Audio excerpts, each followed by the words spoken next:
হস্তমৈথুনের শেষ পরিণতি। একটি গ্রামে একটি ছেলে ছিল, নাম তার কাশেম, দেখতে সুদর্শন। বাবা মায়ের আদরের একমাত্র ছেলে, 5 ওয়াক্ত নামাজ পড়তো না। মাঝে মাঝে বন্ধুদের সাথে যেত, তাও আবার জুম্মার দিনে। বন্ধুদের সাথে হাসি ঠাট্টা আর মোবাইলে ইন্টারনেট অশ্লীল ভিডিও দেখা ছিল তার একটা নেশা। শয়তান আস্তে আস্তে তার মনকে দুর্বল করে দেয়, হস্তমৈথুনে আসক্ত করে। এমনভাবে গ্রাস করে নিয়ে যে দিনে 2 থেকে 3 বার নিজের জানের ক্ষতি করছে সে। এটাই বুঝতো, তবে নফসের দাসত্ব আর শয়তানের ধোঁকায় আটকে গিয়েছিল। এক রাতে যখন সবাই ঘুমে, তখন কাশেম নিজের ঘরের দরজা বন্ধ করে মোবাইলে অশ্লীল ছবি দেখে এবং নিজেও নাপাক কাজ করছিল। হঠাৎ সে বুকে ব্যথা অনুভব করে, দম বন্ধ হয়ে আসে। তখন সে হাত মুখ ধুয়ে নামাজের নিয়ত করে, কিন্তু ততক্ষণে মৃত্যু তার ঘরের দরজার সামনে দাঁড়িয়ে গেছে। কেউ জানলো না সেই রাতেই যে তার জান কবজ হয়ে গেছে।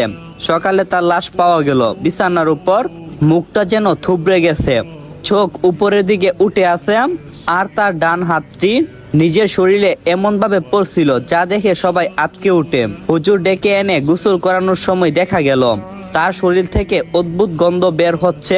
কাফন পরানোর সময় তার মুখ শক্ত করে আটকে ছিল, চোখ বন্ধ করা যাচ্ছিল না।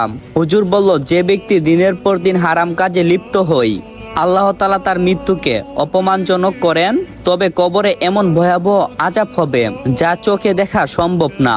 কবরে নামানোর পর দেখা গেল মাটি এমন ভাবে ভেবে গেছে যেন মনে হচ্ছে ভিতর থেকে তাকে টেনে নিচ্ছে।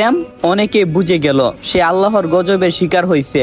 রাসূলুল্লাহ সাল্লাল্লাহু আলাইহি সাল্লাম বলেছেন, যে ব্যক্তি হস্তমৈথুন করে, কিয়ামতের দিন তার হাত গবিত্ব অবস্থায় সাক্ষী দেবে এবং সেই হাতকে আগুনের শাস্তি দেওয়া হবে। তাহলে কেন আমরা এসব কাজে লিপ্ত থাকি? এই দুনিয়া কিন্তু ভাই ক্ষণস্থায়ী। নফসের খেয়াল ও শয়তানের ধোঁকায় পড়ে এমন হারাম কাজ করবেন না, মৃত্যুর পর ভয়াবহ আযাব অপেক্ষা করছে।